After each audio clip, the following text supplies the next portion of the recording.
Om Jananim Sharadam Devim Ramakrishna Jagadgurum Padapadme Tayo Shritva Pranamami Muhur Muhur. Namaste everyone, and I am happy to join you today in the contemplation of the most purifying life of Holy Mother Sri Sarada Devi, who is, you can say, the very paragon of great virtues, the essence of Indian cultural and spiritual values and heritage. So we are going to discuss this great life and her message today, and especially in the light of Vedanta. So whoever has selected this topic, my thanks to him for the simple reason that you helped me also contemplate on this great elevating life and her very inspiring messages, which are short but so potent, so intense. So today we will be, for the next about few minutes, we will be contemplating deeply on her life, and then we will go into her message, and especially as how her message is essentially Vedanta. We will be discussing this. In the light of Vedanta, how great were Mother's very simple messages.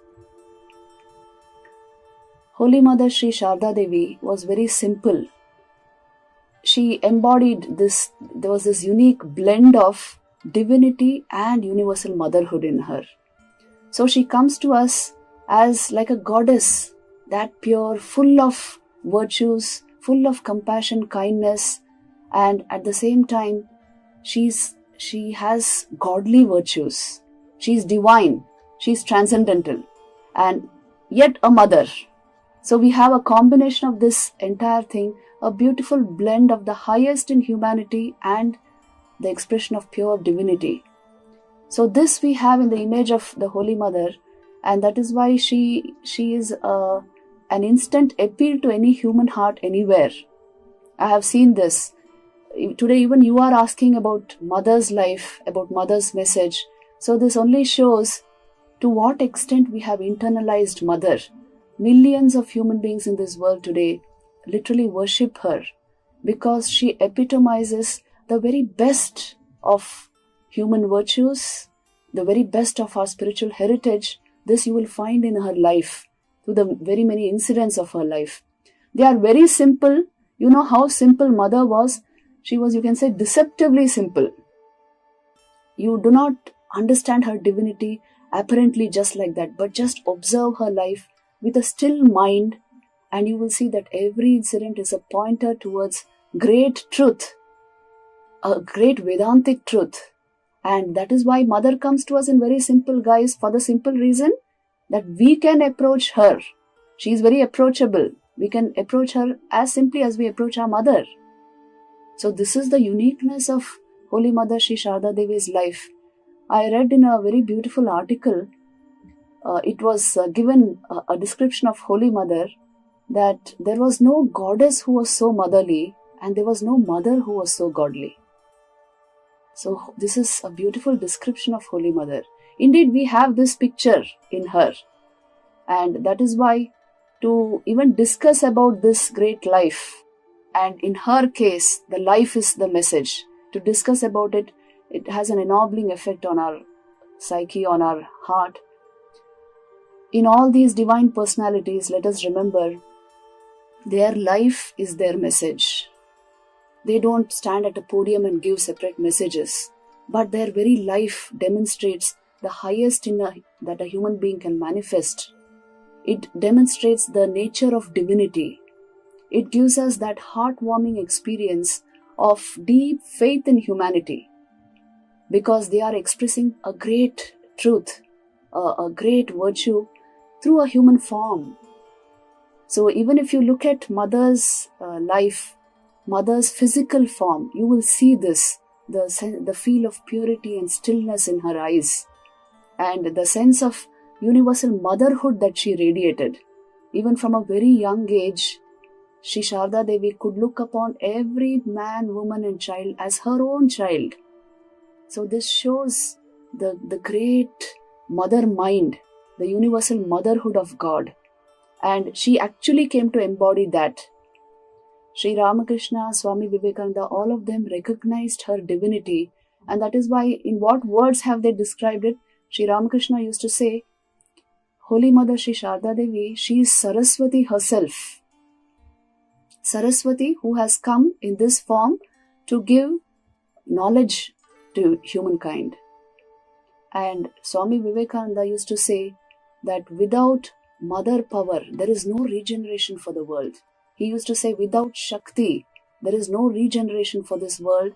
Mother has been born to revive that wonderful Shakti in India, and with her as the center, once more will Gargis and Maitris come out of this culture. So it is so very important to understand these statements which they have made about Holy Mother. Gargis and Maitreys obviously would precede the Sitas and Savitris, isn't it? Because a foundation of great spiritual knowledge is required to manifest the highest values of human life. So it is so important to cultivate this spiritual knowledge, and Mother has come to give us that. This was Sri Ramakrishna's statement. She has come to bestow higher knowledge. What did Mother say about herself? She was as simple as our mothers are. And she would say, she never claimed to be a guru or a goddess. She would say, I am your mother. This she would say to everyone. And once she said, Sri Ramakrishna had the feeling of motherhood towards all creation. He had the attitude of a mother towards all creation. He left me behind in order to demonstrate this motherhood of God. So you see, in her own words, she is describing her purpose. She is describing what she has come for. She is describing her nature. And she is describing how we should relate to her. This great mother power has come to us in this form. And if you read her life, at some points in her life, at some places, she will actually send you into meditation, because the incidents of her life are so profound, so meaningful, so purifying. And that is why contemplating on this divine personality who came in such simple guise is itself you can say it's a sadhana in itself. So we will be discussing some incidents from Mother's life. Let me go a little bit before that into the philosophical basis of this Shakti Tattva in Hinduism. Because to understand what Mother is, what this Mahashakti is, why we worship her, we should understand the place of Shakti, the place of energy in this cosmic design of this universe and in what we are calling God. Why God manifests himself as Shakti? Why is Mahashakti worshipped? For the simple reason, she is the energy behind the universe. She is the cause for all movement, action, energy. She is the cause whenever we are seeing something, hearing something, thinking.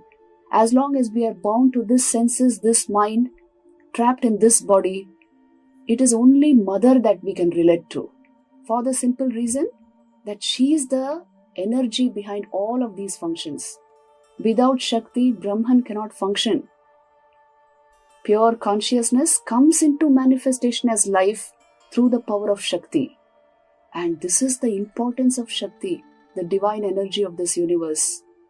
So, Sankhya psychology tells us that the ultimate reality is a combination of Purusha and Prakriti. Purusha is pure consciousness, what we are calling Brahman in Vedanta. And Prakriti is what we are calling Shakti. She is the divine energizer of this universe. She is the energy which brings Brahman into manifestation as life. So, you can relate to this great Mahashakti directly. This is the Shakti Tattva. The importance of Shakti in our own system has to be understood. Vital energy is responsible for your entire mind mechanism. Swami Vivekananda says thought itself, it is nothing but refined vital energy. So this vital energy manifests as your thought, your ideation, emotion, as your will. It manifests as everything. Movement is due to the presence of Shakti. Thought is due to the presence of Shakti. And that is why if vital energy leaves the body, then there is no manifestation of life. So this important point has to be understood. In the cosmic design, she is Mahashakti who enlivens consciousness and makes manifestation possible. In the life of Shankaracharya, the 8th century AD philosopher, there's a very beautiful incident which tells us about this Shakti Tattva and how Shankaracharya himself understood the glory of this Mahashakti. Shankaracharya was going towards, this incident happened in Kashi, in Varanasi, and Shankaracharya was going towards the Ganges, the river Ganga, for his bath. And on the footsteps of a ghat, as he was proceeding, he saw a lady. It was a narrow lane, and there he saw near the ghat a lady sitting with a dead body beside her. And she was sitting, obviously he thought maybe it's her husband who has passed away. And this lady was sitting there and just looking at him. And as he came nearer, he requested her, "Mother, can you please move the body a bit so that I can go forward towards my bath in the Ganga?" Now this lady immediately said that, "Well, it is you who claim that everything is Brahman. Only Brahman is, and all is Brahman. So then this also is Brahman. Why don't you ask Brahman to move?" This question stumped Shankaracharya. He immediately thought that this is no ordinary woman. She is actually trying to tell him that Brahman himself cannot move.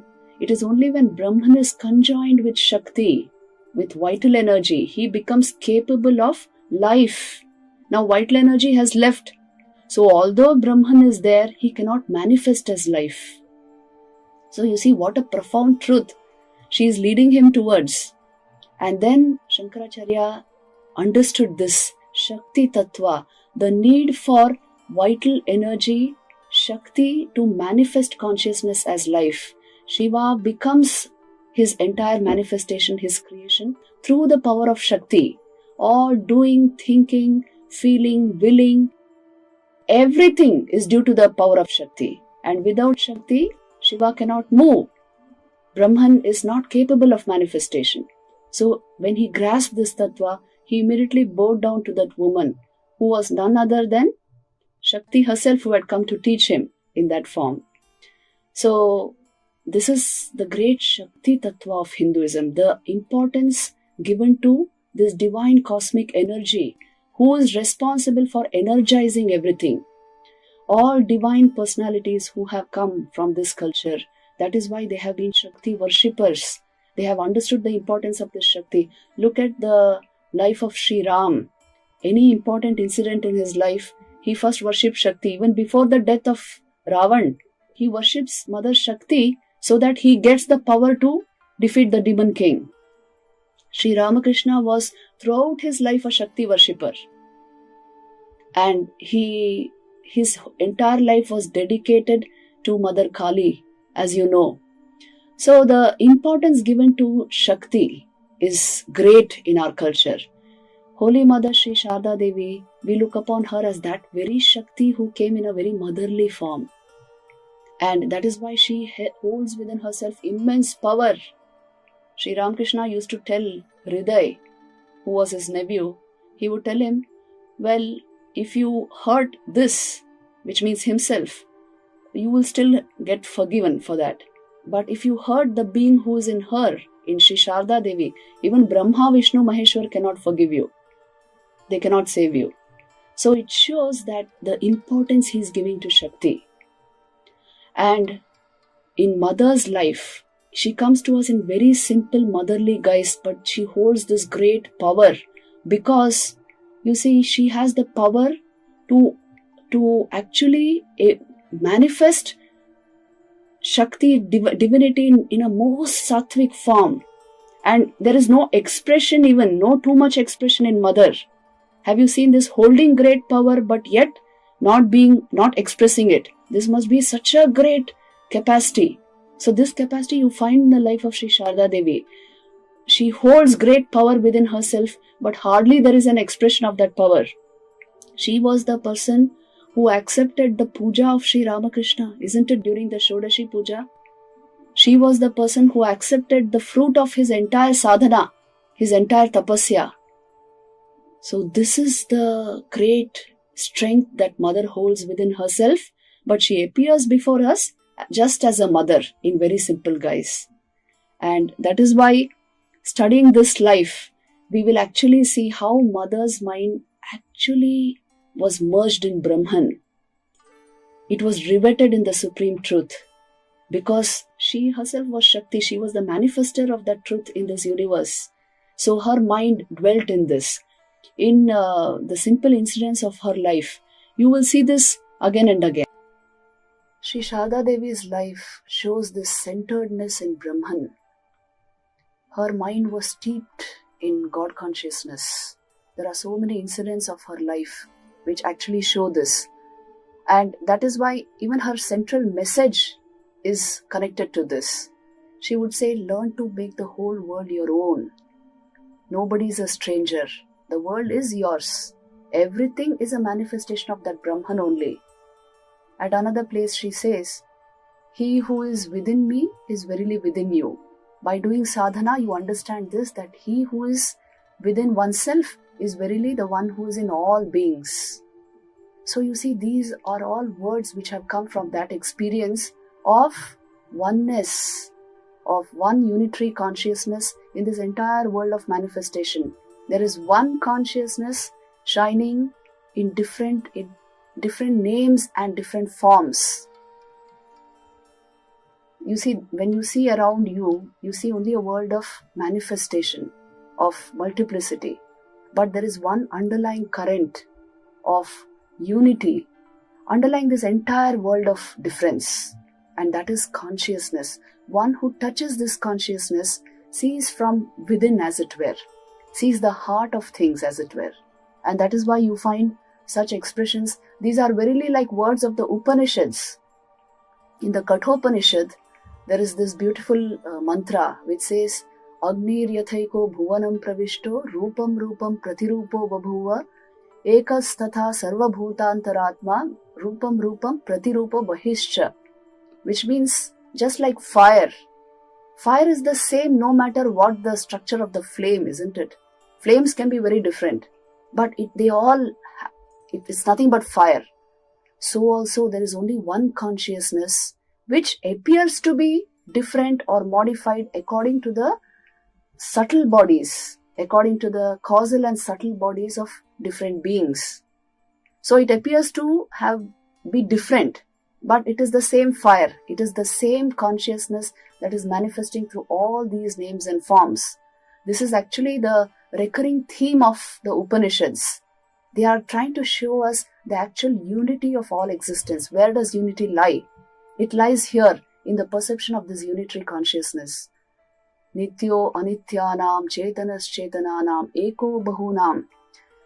The verses of the Upanishads are constantly pointing us towards this, that there is an eternal substance in the midst of these perishing things around us. There is one conscious being interpenetrating and manifesting through all that appears conscious, and even all that appears unconscious. And that is this truth of Brahman, this truth of pure consciousness. So you see, Mother Sharda's words are on par with the words of the Upanishads, which is the very essence of our Vedas, because a being of realization, a person who has had realization, actually perceives the essence of the scriptures. And you find this spectacularly in Mother Sharda's life. But she was very simple, and so she would not show the level of her realization. Let me give you an incident here which will help us understand Ma Sharda's nature. Once Yogin Ma, who was a close associate companion of Holy Mother, she visited her at Dakshineshwar. And Mother Sharda told her very simply, see, the master is in ecstasy day and night. Please go and tell him I also want a little taste of that ecstasy. I am also yearning for it. Please tell him this. Now Yogin Ma went to the master and she made this appeal to him, that mother also wants to have ecstasy, what is called Bhava Samadhi. Then the master became very grave because he knew the stature of Holy Mother, and he became very silent. When he would go into that state, nobody could speak much. So Yogin Ma then bowed down to him, and she came back slowly to the Nahabat where Holy Mother lived in Dakshineshwar. As soon as she came to the Nahabat, she saw Mother. Mother was sitting in worship, but streams of tears of ecstasy were rolling down her cheeks. And in that radiant state, suddenly Mother started laughing and crying in turns. She was in a state of deep bhav samadhi. After a few minutes, she plunged into samadhi and became completely still, absolutely still and radiant with holiness and divinity. And Yogin Ma was stunned at this sight, and she just stood there, unable to speak anything. And after a long time, Mother came out of this state, and gradually she opened her eyes. As soon as she opened her eyes, she saw Yogin Ma standing there. And then she is telling her like a girl, "Did you tell Master about my request? Did you tell Sri Ramakrishna about what I requested?" And Yogin Ma said, "Mother, I saw with my own eyes you are already experiencing what you are asking for. You already are experiencing, Mother. And today I have seen it with my own eyes that samadhi is your state. You are already in that state. So what are you asking for?"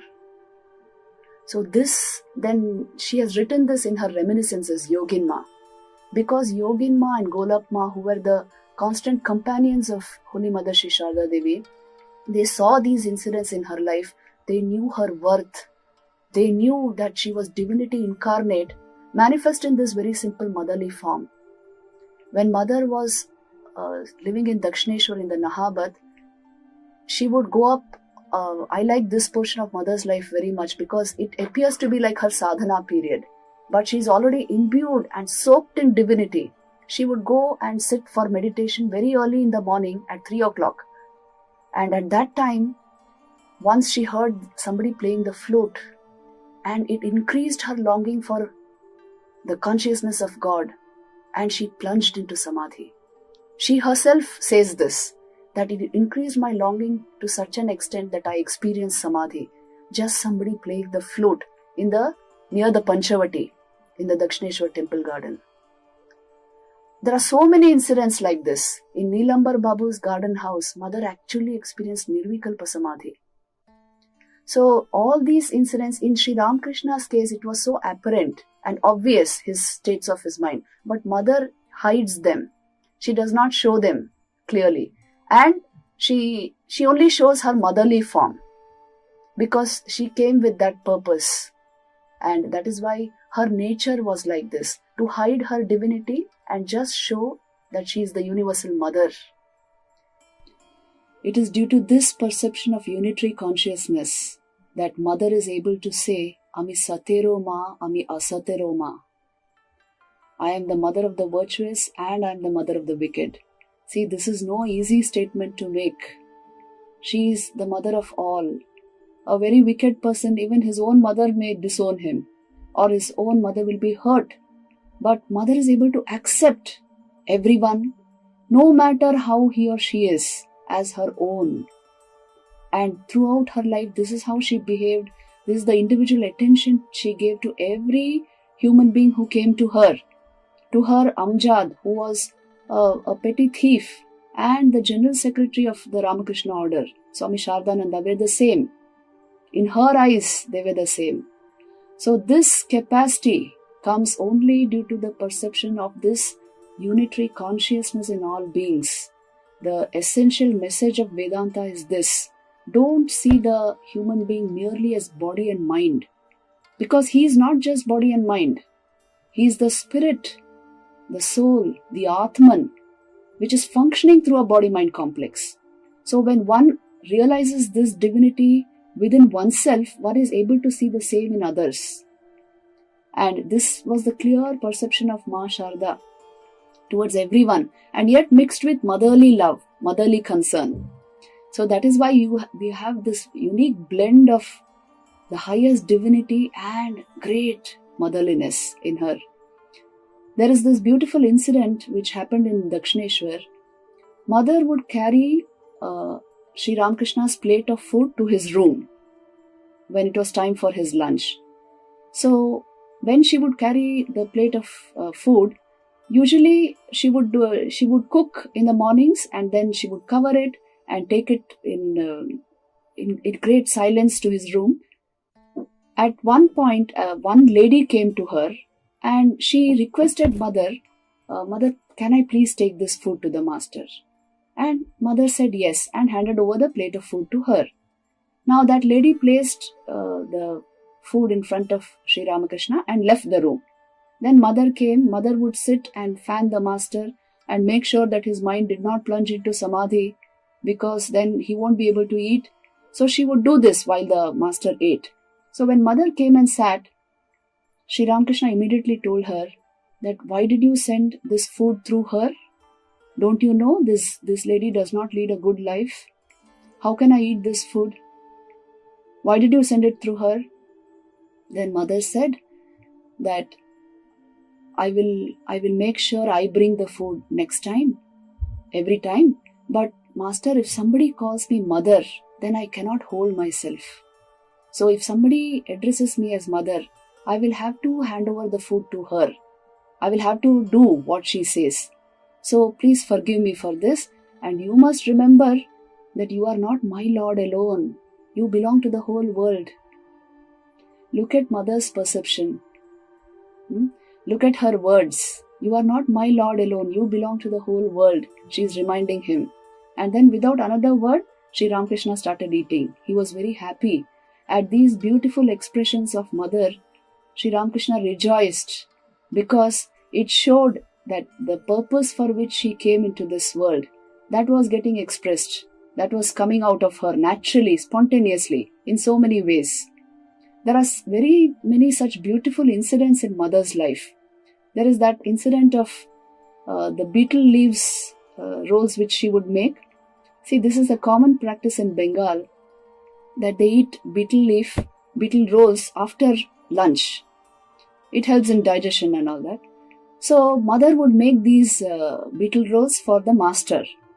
And it was found that one day when a devotee was working with Mother, she found that Mother was making 2 sets of rolls.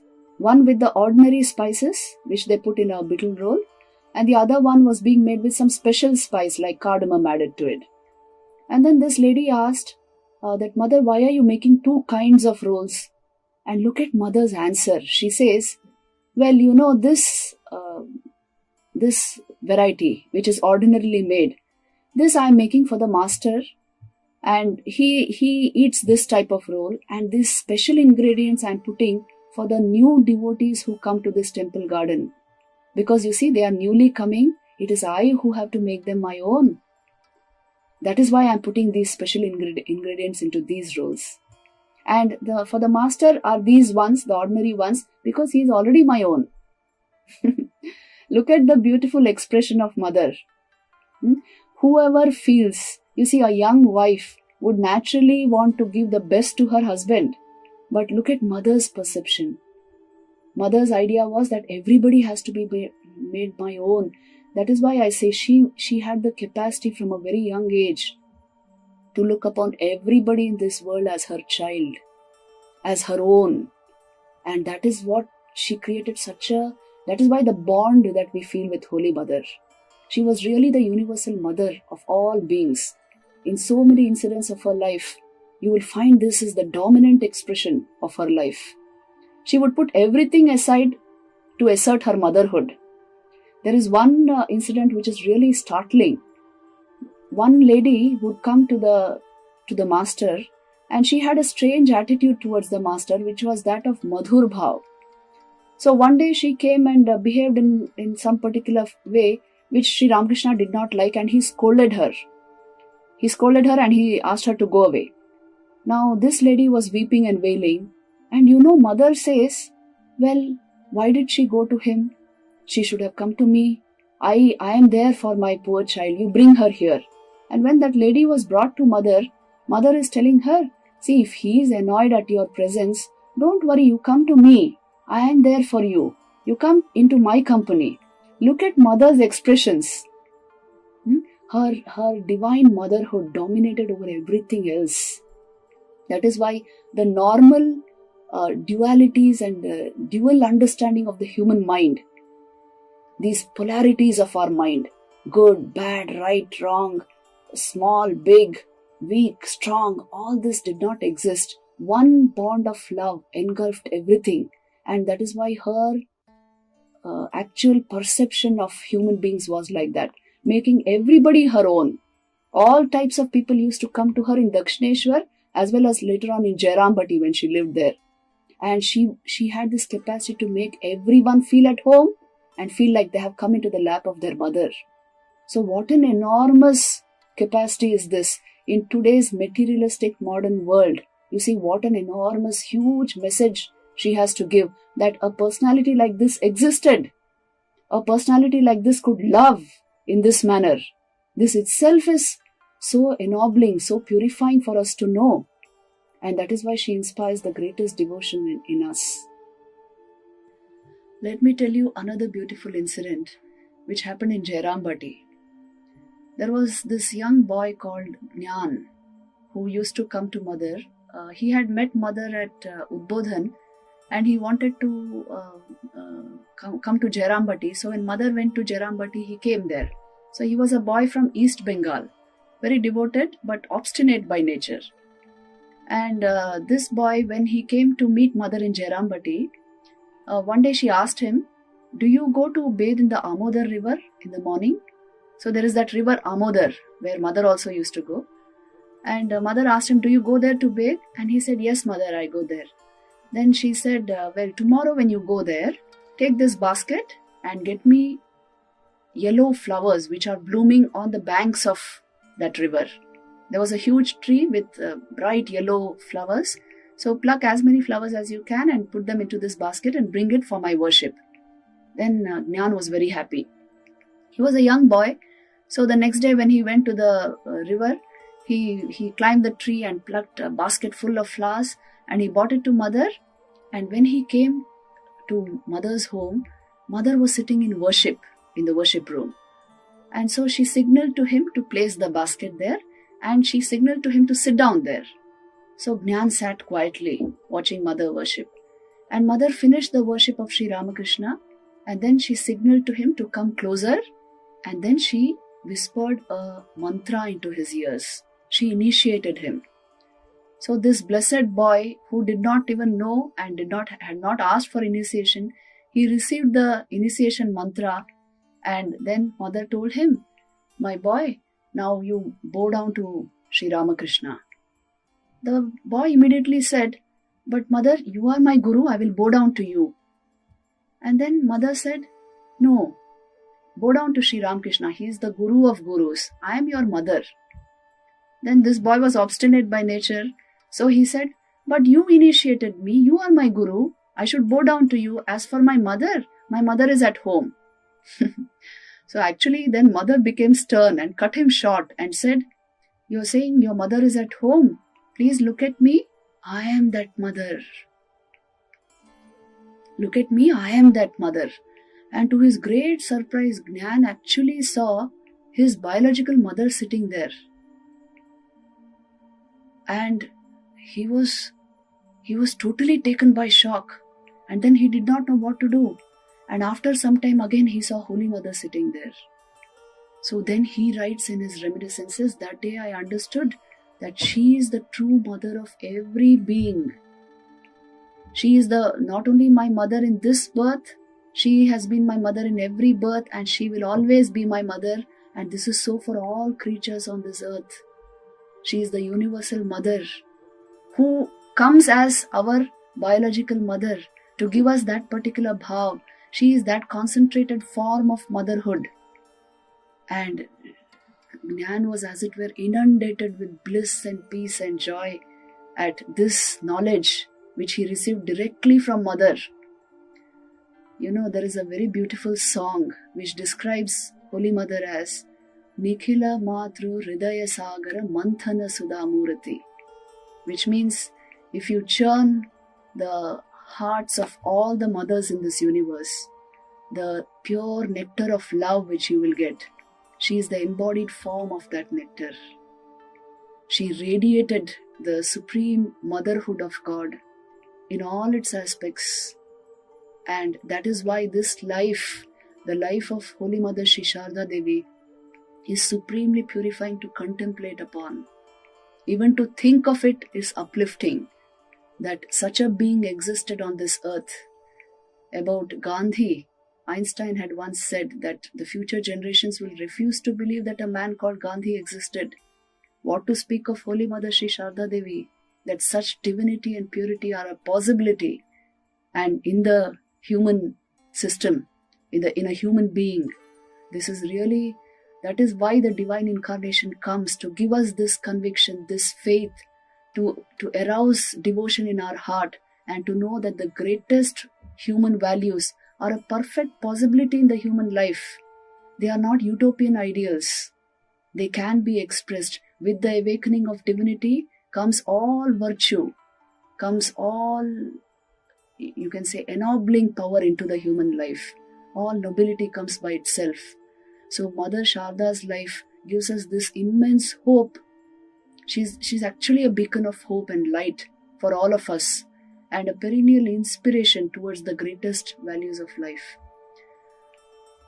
But she herself was so simple. Let me tell you this funny incident.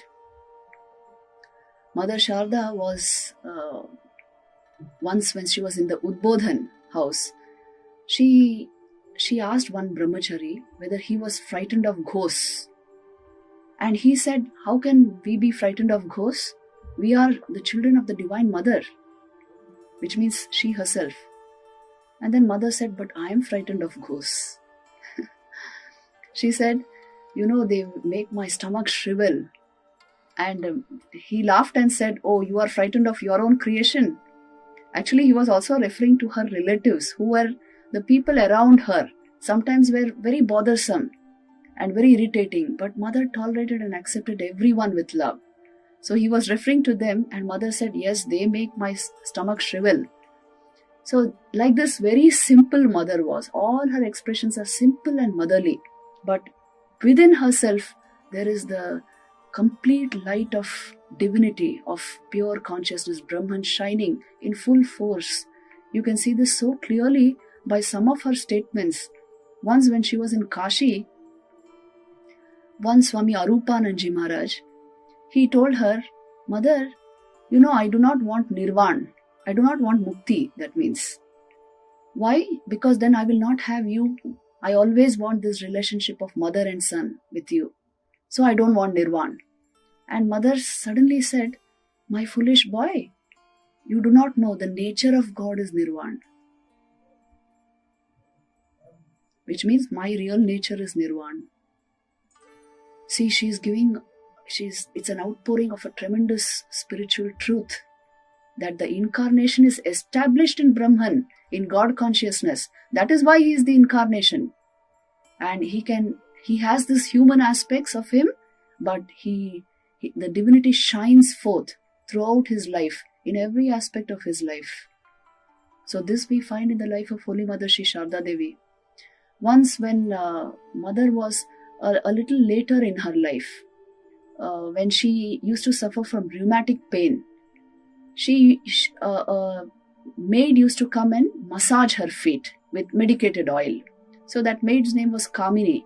She would come daily and massage Mother's feet, and Mother would sit with her feet outstretched, as you see in the photo which we keep in our dining halls. So Mother would sit like that and she would massage the feet. Now one day a devotee entered Mother's room when this was going on. And Mother suddenly turned towards that devotee and said, the body is one thing, the mind is another thing, and the soul is another thing. But that soul pervades this body-mind complex. That is why I feel pain here. She showed her knees. That is where she had the rheumatic pain. And then she says, but if I withdraw my mind, I will not feel this pain. See, the whole of Vedanta is there in this incident. The soul, the spirit, that is manifesting through this body and mind. It pervades the body and mind. But you have the capacity to withdraw the mind in such a way that it turns towards its own source, towards its divinity, and you can remain completely oblivious of the body-mind complex whenever you wish to be. This capacity the human mind has, because in your essential nature you transcend the body-mind complex. She is giving out these utterances, these great philosophical truths in such simple ways. You see, this is how she explained this profound truth of Vedanta to this devotee. So in Mother's life you find such remarkable incidents. Take any of her messages and you will see the profundity of it. She once said, there is no treasure equal to contentment and no virtue equal to fortitude. Check your life and see, isn't this true? This is true of every human life. At some point in our life, we understand the truth of this. There is no treasure equal to contentment, because no matter what you bring into your life, after some time, the mind will be saying, what more? What more is there? So that is why contentment is to be practiced, and fortitude, deep inner strength, resilience, deep inner courage, this is to be practiced. And these are the actual treasures of life, Mother says. Profound teaching in such simple words. Her last teaching is a real blessing. It's a great message for all of us. If you want peace of mind, do not find faults with others. Rather, see your own faults. Learn to make the whole world your own. No one is a stranger, my child. The world is yours. This was Mother's last teaching, which she gave to a woman devotee. You see, these words are potent with meaning and so relevant to our lives. If you want peace of mind, check and see if you have this tendency to find faults and to any form of negativity. If it rules your mind, you will not have peace of mind. Rather, she says, see your own faults and learn to make the whole world your own. That is why love, kindness, service, these are not options. These are the ways of good living. These are the normal, you can say, standards or norms for a great life, for a really good life, a fulfilling life. So Mother's last message encapsulates the essentials of human fulfillment. And that is why each word of hers is very important. They are actually sentences meant for meditation. If you want peace of mind, do not find faults with others. This is meant for meditation. And that is why Mother's life and message are intertwined. In her own life, what she practiced, that came out of her mouth. And her own life shows, you can say, the very essence of our scriptures. In one incident, Mother tells us, let me tell you this incident and finally conclude this talk. This was the message which she gave to Swami Shantananji Maharaj, who was a great sadhu of the Ramakrishna order. He was a disciple of Holy Mother Sri Sarada Devi.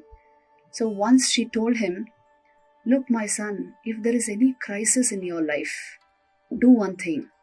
Deeply think of me. Go into solitude. Cut off from everything. Dive into your japa and meditation. Deeply pray to me. Keep your body and mind pure. And dive into spiritual practice. And if you deeply pray to me, if you are able to connect with me, you will get my response. Do not distract yourself for a few days, but dwell on this, on your japa and your meditation, your spiritual practice.